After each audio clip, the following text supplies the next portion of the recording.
آج جب میں اپنے بھائی کے گھر جانے لگا تو بچوں کو پتہ چل گیا تو بچے کہنے لگے پاپا ہم بھی ساتھ جائیں گے۔ میں نے ان کو سمجھایا میں کسی کام سے جا رہا ہوں، میں نے پیسے بھی دیے، سمجھایا بھی، پر بچے نہ مانے۔ ان کی ایک ہی ضد تھی، پاپا ہم بھی ساتھ جائیں گے، آج ہماری اسکول سے چھٹی ہے۔ میں نے بچوں سے کہا بیٹا مجھے کچھ کام ہے، میں اس لیے ہی جا رہا ہوں، اگلی دفعہ جب چھٹی ہوگی تو میں آپ سب کو ساتھ لے چلوں گا، آپ ضد نہ کرو اور مجھے جانے دو۔ لیکن بچے اپنی ضد پر اڑے رہے کہ آج ہی ہم آپ کے ساتھ جائیں گے۔ اتنے میں دروازے پر دستک ہوئی۔ میں نے کہا ایان دروازہ کھولو، باہر کوئی آیا ہے۔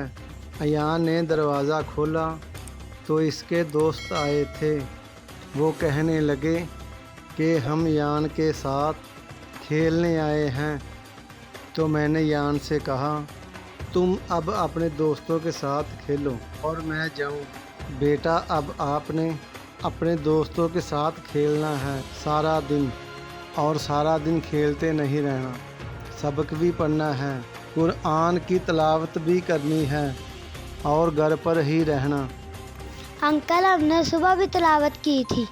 بہت اچھی بات ہے بیٹا، قرآن کی تلاوت کرنے سے پہلے وضو کر لینا بیٹا۔ انکل میں نے بھی اپنی بک میں پڑھا تھا قرآن مجید پڑھنے سے پہلے جسم، لباس اور جگہ کا پاک ہونا ضروری ہے۔ شاباش بیٹا، شاباش بیٹا۔ انکل جی میں نے بھی اپنی بک میں پڑھا تھا کہ قرآن مجید کی تلاوت شروع کرنے سے پہلے تعوذ اور تسمیہ پڑھ لینا چاہیے۔ ماشاءاللہ ماشاءاللہ۔ پاپا جی میرے ٹیچر نے بھی بتایا تھا قرآن مجید کی تلاوت باقاعدگی سے کرنی چاہیے۔ ماشاءاللہ۔ پاپا نے مجھے پتہ ہے جب قرآن مجید پڑھا جائے تو خاموشی اور توجہ سے سننا چاہیے۔ قرآن مجید کی تلاوت میں ادھر ادھر کی باتیں نہیں کرنی چاہیے۔ ایان جب بریک ہوتی ہے ہم اسکول میں کھیلتے ہیں، آؤ آج مل کے تلاوت کریں۔ قرآن مجید کی تلاوت کرنے سے پہلے اس کے آداب کا بھی دھیان رکھنا چاہیے۔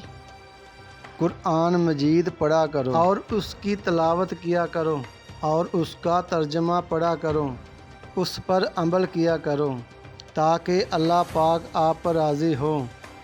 ٹھیک ہے پاپا جی، آؤ سارے تلاوت کریں۔ بچوں نے جلدی جلدی صاف کپڑے پہنے اور پھر اچھی طرح وضو کیا۔ بچے پاک صاف ہو کر قرآن کی تلاوت کرنے لگے۔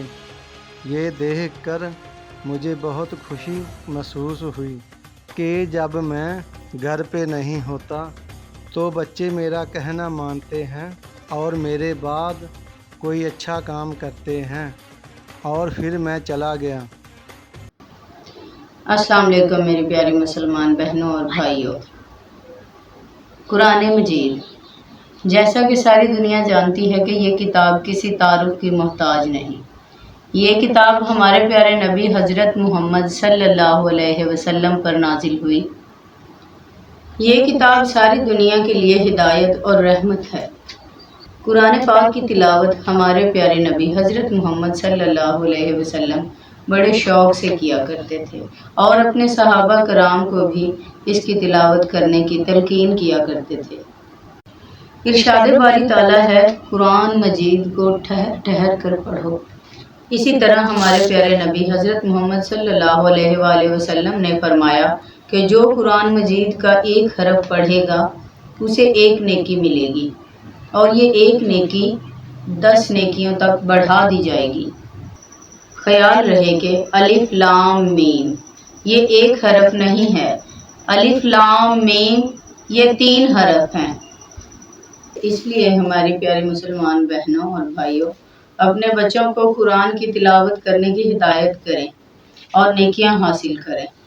اللہ تعالی ہم سب کو قرآن مجید پڑھنے اور پڑھانے کی توفیق عطا فرمائے، آمین۔ آمین۔